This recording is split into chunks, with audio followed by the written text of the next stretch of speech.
Notre invité est Laurent Lawson. Il est le premier secrétaire du Parti social-démocrate du Togo. Il est également membre actif du Parti social-démocrate en Suède. Avec lui, nous allons parler des conclusions de la CENAP et se poser cette question. Est-ce que ces conclusions sont entérinées?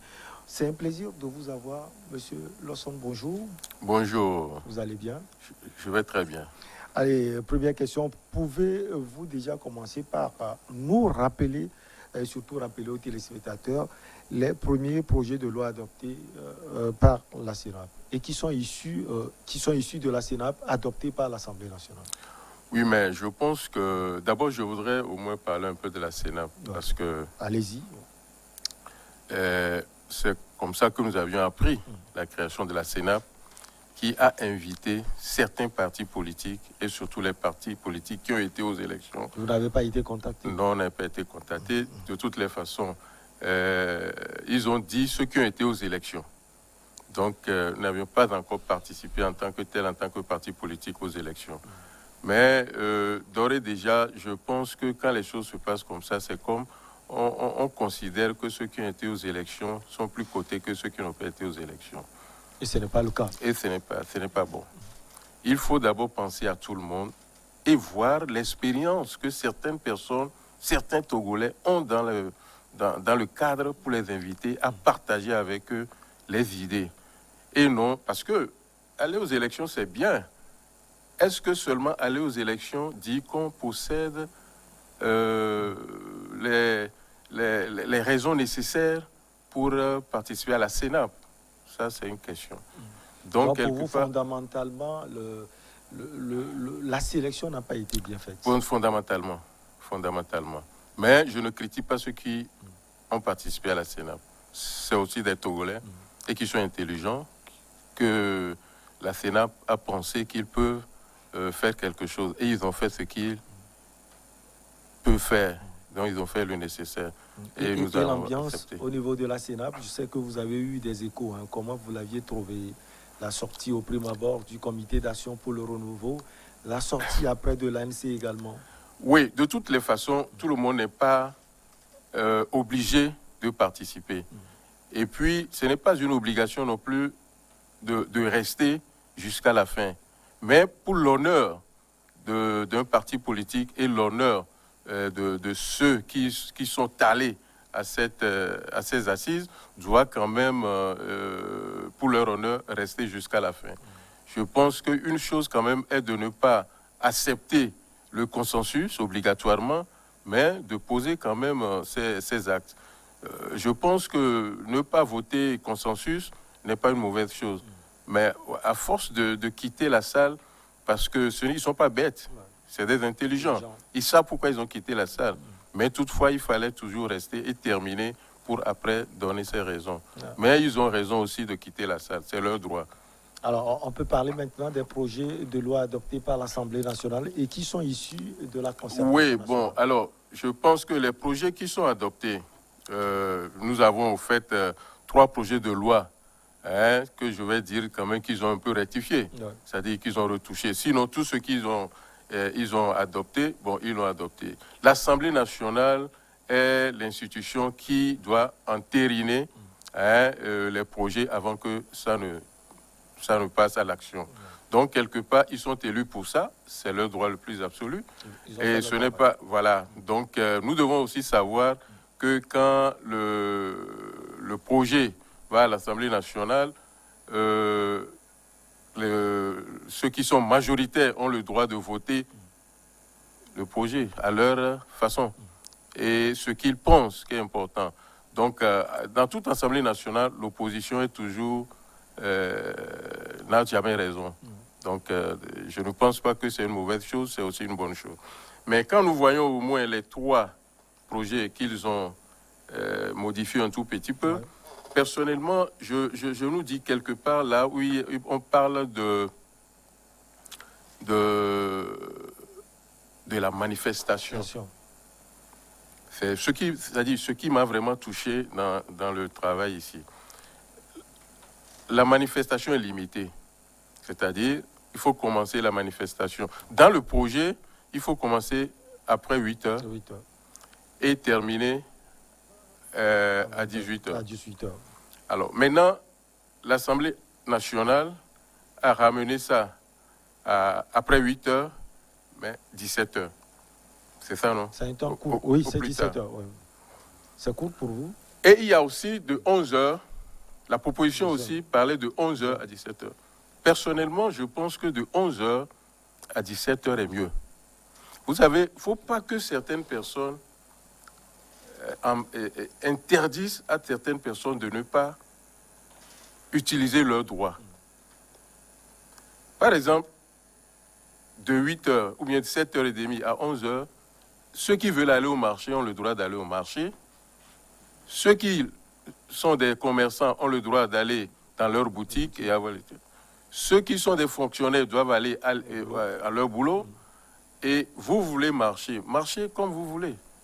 Et marchez là où vous devez marcher. Mais il ne faut pas marcher pour empêcher les autres. Nous, j'ai suivi des marches en Suède. Et j'ai fait des marches personnellement aussi en Suède. C'est-à-dire, voilà les États où on a vraiment la liberté. La liberté de marche nous est donnée, mais pourtant, c'est limité en quelque sorte. C'est-à-dire, tu ne dois pas primer sur le droit de l'autre. Mais ici, nous pensons que quand moi je veux marcher, il faut que l'autre marche obligatoirement. Ce qui n'est pas bon. Donc pour moi, je ne vois pas pourquoi ils auraient pu, pour moi, et pour mon parti, parce que j'ai discuté avec mes membres, ils auraient pu au moins de 11h à 17h, et puis le truc est court. Je pense que c'est mieux.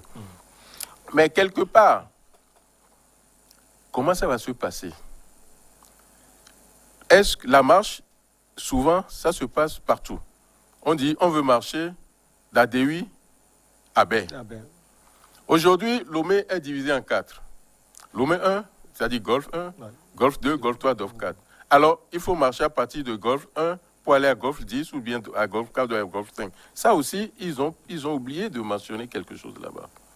C'est-à-dire, tu ne peux pas être dans une commune et aller marcher dans l'autre commune.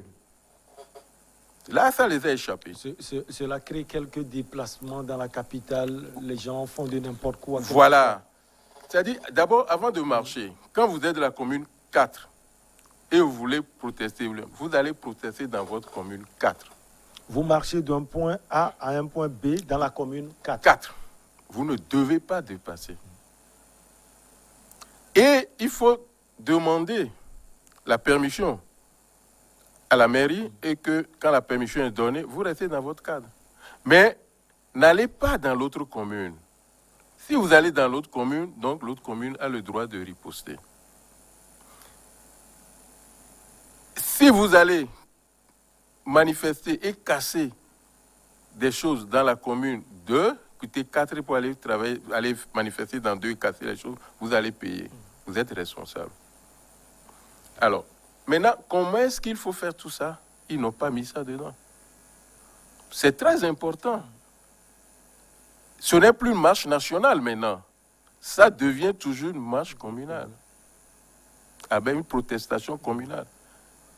Protester contre ta commune. Voilà. Maintenant, si la marche doit être une marche nationale, ou bien une marche où on peut aller dans les autres communes, vous savez, ceux qui marchent là, ce sont les syndicats. Les syndicats ont le droit de marche. Bon, la population a le droit de marcher. Mais quand on veut parler des syndicats des enseignants, par exemple, les enseignants sont dans toutes les communes. Ouais. Les médecins sont dans toutes les communes. Alors, Président, comment votre parti, le Parti social-démocrate du Togo, compte faire pour se faire entendre, du moins sur ce point? Non, mais si tout au moins on envoyait quand même des documents aux partis politiques et demandant ces propositions, ça peut faire 1 an, ça peut faire 2 ans. Et qu'il faut apporter des idées qu'on envoie et que ceux qui vont étudier ces idées vont les étudier avant d'organiser maintenant, c'est la CENAP, non? Avant de l'organiser, je pense que ça serait une bonne chose. Qu'est-ce que nous on peut faire? On n'est pas à l'Assemblée nationale, mais nous avons quand même le devoir d'écrire et d'envoyer à l'Assemblée nationale. On n'est pas au courant de quand est-ce que ça doit être discuté à l'Assemblée nationale. Et puis ce document même que nous sommes en train d'en parler aujourd'hui, ce qui est discuté à l'Assemblée nationale n'est pas encore officiel. Ouais. On ne l'a pas. Mais on a fait vraiment des gymnastiques pour pouvoir récupérer quelque chose. Ce qui est impossible, ça ne se fait pas dans un pays. Quand l'Assemblée nationale discute, quand l'Assemblée nationale entérine quelque chose, il faut que rapidement ça sorte. L'information doit aller dans les partis politiques, du moins. Sinon, l'Assemblée nationale peut créer quand même un journal de façon à ce que quand ça sort, immédiatement ça rentre dans le journal de l'Assemblée nationale et qu'on envoie dans les partis politiques. Il n'y a pas de partis politiques, il n'y a pas de grands partis politiques. Tous les partis politiques doivent être informés. Et il fallait, puisqu'ils doivent avoir les emails des partis politiques et les envoyer à lettres. Si quelqu'un n'a pas d'email, là c'est autre chose. Donc quelque part, il manque d'informations. La façon dont les choses doivent se passer pour que ça puisse marcher, ça n'existe pas encore dans notre pays. Alors, Président, on parle d'amendements spécifiques ou bien significatifs apportés par les députés. Quels sont ces amendements? Oui, mais je pense qu'il y a 3, non? Oui. Ouais. Il y a amendement sur comment il y a cadre électoral. Et la CENI, là, j'ai toujours dit ça, je suis contre. Et je serai toujours contre quand la CENI, elle est politique. Vous voulez quelle CENI? Hein? Vous voulez quelle CENI? Une CENI républicaine. C'est-à-dire, c'est républicain, c'est-à-dire, c'est des civils qui constituent les CENI. Ce ne sont pas des politiques. Ça, là, ça devient un lieu de combat. Combat politique. Politique. Chacun tire. Voilà, de son côté. Ce qui ne doit pas se faire. Je regrette. J'ai toujours crié ça dans ce pays. C'est une faute. Et quand les partis politiques acceptent d'être membres de la CENI, là aussi, c'est une faute pour ces partis politiques-là. Parce que, qu'est-ce que vous allez dire? Qu'est-ce que vous allez faire? Quand vous critiquez après que la CENI, elle n'est pas bonne, mais vous êtes dans la CENI, vous représentez la CENI et vous critiquez la CENI, c'est mauvais. Une CENI doit être toujours républicaine. Une CENI doit être républicaine. Et ceux qui font partie de cette CENI doivent prêter serment.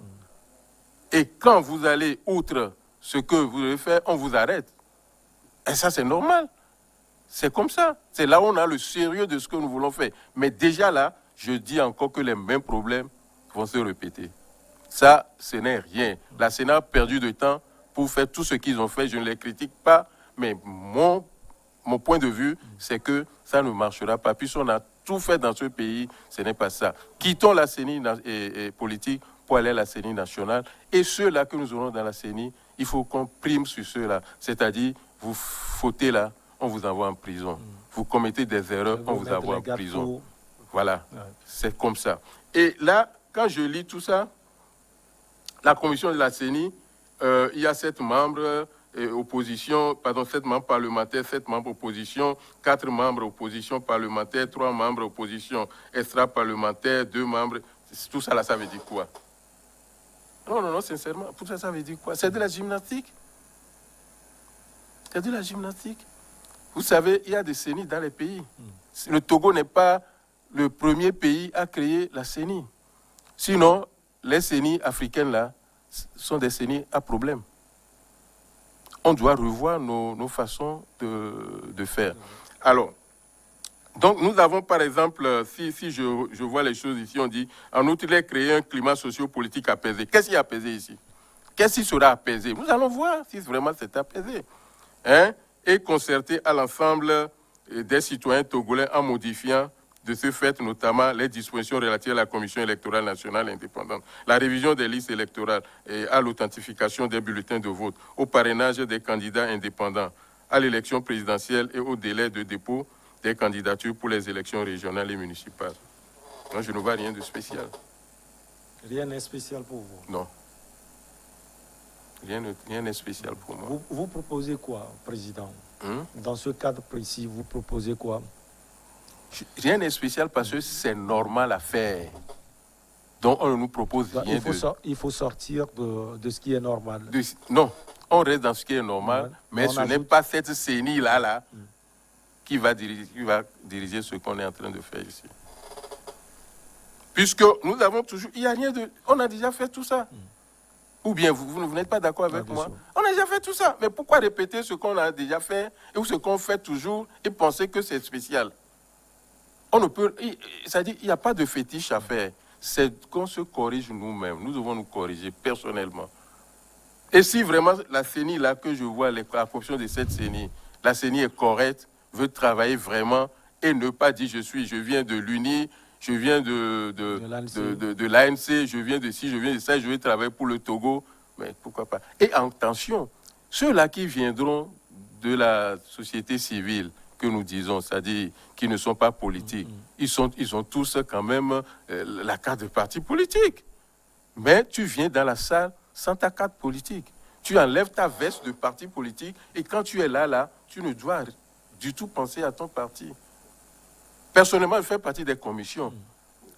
Mais quand je vais dans ces commissions, je vais travailler, il est interdit même d'avoir nos macarons, il est interdit d'ouvrir la bouche et de dire qu'on est des fois membres de même parti politique, mais on ne sait pas.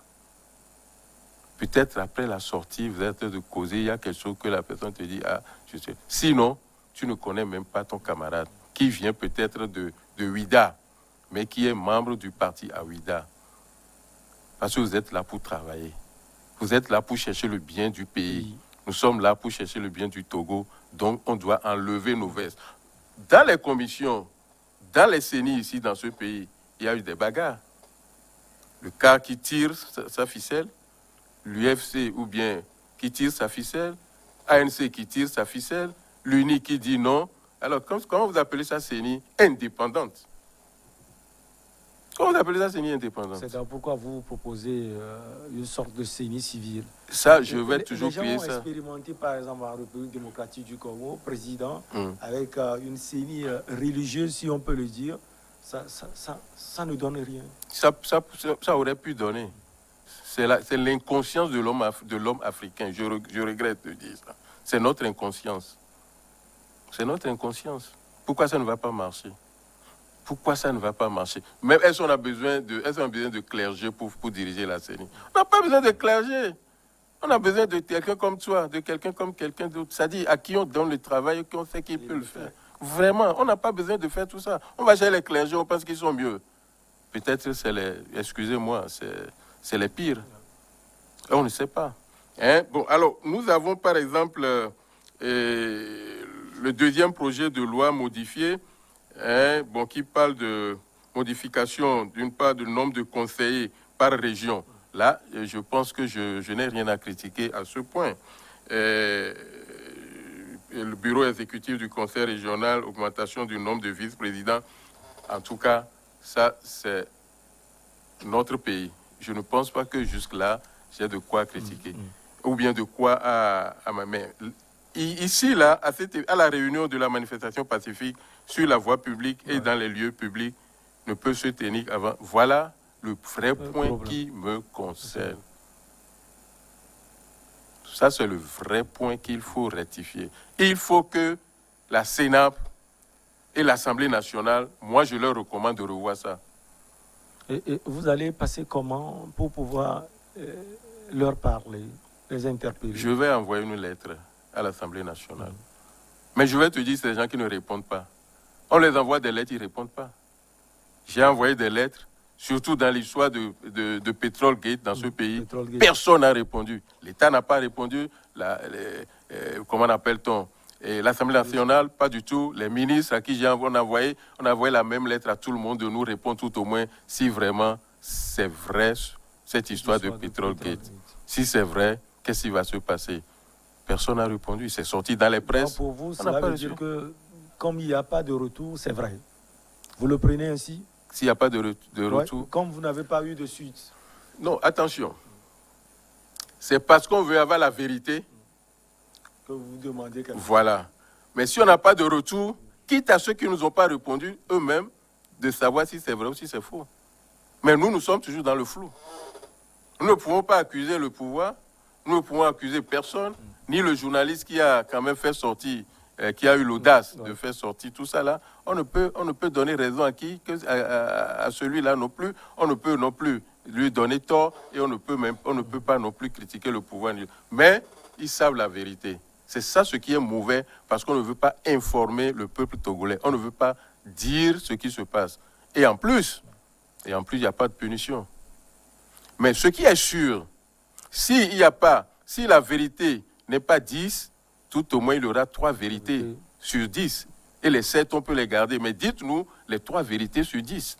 Rien n'est sorti. Après, on nous a dit qu'il y a un document qui a dit ci, qui a dit ça. Ce que moi, je n'ai pas vu non plus. Est-ce que vous avez une idée sur les autres projets de loi à venir? C'est-à-dire qu'il y a sur le truc, non, je n'ai rien à critiquer dessus, j'ai tout lu.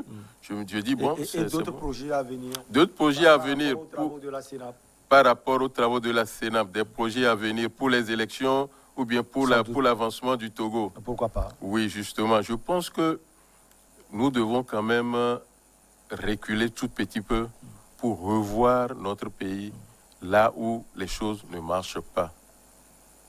Là où ça ne cloche pas. Vous savez, il y a une proposition dans le test qui parle des élections. Les 3 élections, il fallait les faire en une seule fois. Je pense qu'ils n'ont pas touché et ils n'ont même pas dit ça. Ils ont frôlé seulement et qu'il n'est pas une proposition concrète pour dire nous proposons que ça soit ainsi. C'est des choses comme ça qu'il fallait faire. Parce que là, ils disaient qu'il y a de perte d'argent parce qu'il faut organiser 3 élections. 3 élections. C'est pas facile. Bon, ils ont copié peut-être la France. C'est la France qui fait ces genres d'élections. Et tout ça là, c'est des magouilles. C'est pour prendre le temps et organiser des magouilles. C'est ce que moi je pense. Il n'y aura pas plus de magouilles quand on fait les 3 élections, président. Mais pourquoi il va y avoir de magouilles si on fait les 3 élections? Mais il y a un problème dans notre pays que nous allons revoir en même temps. Tout le monde n'est pas lettré. Et en plus, il y a des lettrés qui ne sont pas futés. Parce que quand même on pose le problème, ils ne cherchent pas à savoir là où se trouve la vérité, là où se trouve le mensonge. Sinon, faire les 3 élections en un seul jour, et pendant que le gars va voter, il coche les 3, il y a élection législative, il y a son dossier, il fait, il y a l'élection présidentielle, il y a élection régionale, et tout ça, la législative, et tout ça fait peut-être 4, non? Il y a local, législative, régionale et présidentielle. On peut faire ça en un seul jour. On peut faire ça en un seul jour. Qu'on nous demande comment on peut l'organiser. Parce que moi, je fais des élections en un seul jour, les 3 élections. Communales, régionales et nationales. Parce que nous avons un Premier ministre, on n'a pas de président. Oui. On fait les 3 en même temps. Et je dis, je fais partie de la commission. On fait tout ça en un temps, record. Et le gars, mais il va, il vote, il fait les 3 et puis il s'en va. Et on a le bon résultat. On n'a jamais dit qu'on a triché. Jusque-là, depuis que je vis dans ce pays, à peu près, je vais dans les 30 ans, on n'a jamais dit qu'il y a eu, comment appelle-t-on, tricherie dans nos votes, dans nos élections. Mais pourquoi chez nous? C'est devenu une maladie, c'est tout. Mais je pense que s'il faut que je propose, c'est qu'on recule en arrière, qu'on revoie les choses, qu'on soit franc envers nous-mêmes, que le gouvernement dise aussi qu'ils ont besoin des gens capables de leur donner des idées pour qu'ils puissent... Moi, je n'ai pas besoin de travailler avec eux, je n'ai pas besoin. Mais donner des idées et qu'on me dise comment ça peut se faire, je le dirai gratuitement, sans 1 franc. C'est ça le problème. Mais si on pense qu'on va les chercher, les opposants, moi je ne suis pas opposant destructif. Je suis un opposant constructif. Et l'opposition doit être toujours constructive. Quand l'opposition devient destructive, alors là, le pays ne marche pas. Et voilà ce que la majorité, la plupart de nos opposants sont, ou de nos partis politiques. Parce que quand vous n'êtes pas d'accord avec eux et que vous pensez que vous pouvez contribuer à l'avancement du pays, on vous traite d'un opposant mangeur. Mais ce que j'ai souvent dit, depuis dans ce pays, personne ne peut m'acheter. Je coûte trop cher.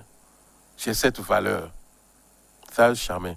Donc, si même nos camarades de partis politiques, de l'opposition, veulent vraiment que ça marche dans notre pays, il faut qu'eux aussi qu'ils disent, nous pouvons autrement revoir notre façon de politique. Aujourd'hui, ils sont presque tous dans les communes, comme des élus.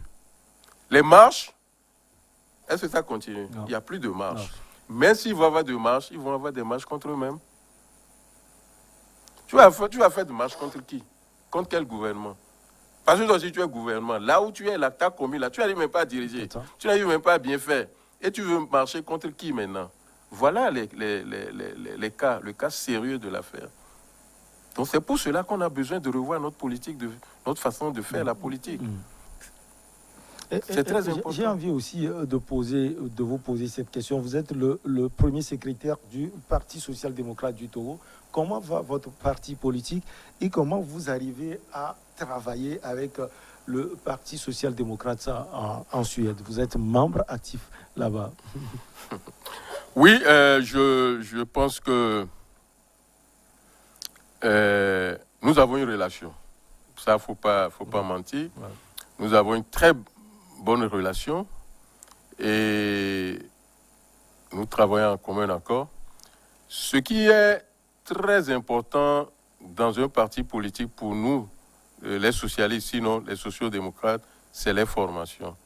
Former nos membres, donner l'instruction à nos membres, les faire connaître ce que c'est d'abord qu'un parti politique, pourquoi un parti politique et pourquoi es-tu membre d'un parti politique et devenir membre d'un parti social-démocrate. Bon, cette formation, nous l'avons du Parti social-démocrate de la Suède. Ce qui nous a permis, moi-même personnellement, d'aller même distribuer ces cours à l'extérieur, dans d'autres pays d'Afrique, qui sont, c'est-à-dire où il y a les partis, les sociaux-démocrates qui sollicitent nos aides, nos formations. Mais nous avons aussi des documents qui sont mis à notre disposition et dans ces documents, on arrive à purger ces idées et comment ça se passe. La chance que j'ai, c'est que je fais partie des commissions, je travaille vraiment, je suis à la retraite, mais je ne suis pas à la retraite. Ouais. Voilà, je continue, je travaille politiquement et ça me permet de pouvoir soutenir notre parti ici. Mais de toutes les façons, nous sommes des camarades. Ouais. Ouais. Nous avons une très bonne relation qu'on ne peut pas le dire. Ouais. C'est facile de le dire sur un plateau. Sinon, nous avons de très bonnes amitiés. Ça a été un plaisir pour nous de vous avoir sur ce plateau. Nous espérons avoir encore d'autres moments de partage et surtout plus amplement avec vous. Merci beaucoup, Laurent Lawson. Vous êtes le premier secrétaire du Parti social-démocrate du Togo. Merci. Merci beaucoup. Tout simplement, j'aurais aimé dire que ces documents, les documents qui sont déjà entérinés, où il fallait, bon, ce n'est pas des choses qui m'intéressent, parce qu'ils ne vont plus revenir dessus. Mais j'aime plutôt débattre sur ce qu'il fallait faire, c'est-à-dire l'avenir, ce qu'on peut faire. Parce que déjà, c'est parti à l'Assemblée nationale. Cela n'aurait pas dû discuter en Assemblée nationale et qu'on aurait débattu dessus. Je pense que ça serait une bonne chose. Mais c'est quand même bien, ils nous ont écoutés et ils chercheront à comprendre. Parce que cette histoire, ça j'y tiens beaucoup pour les manifestations. Parce que ça nous retarde beaucoup. Et en plus, il y a vraiment un vrai point là-bas qu'ils n'ont pas vu, ni à la Sénat, ni à l'Assemblée nationale. Merci beaucoup. Vous êtes également membre actif du Parti social-démocrate en Suède. Infini merci. Merci beaucoup. Allez, on marque la pause pour le journal et on revient avec nos invités pour Regard Croisé.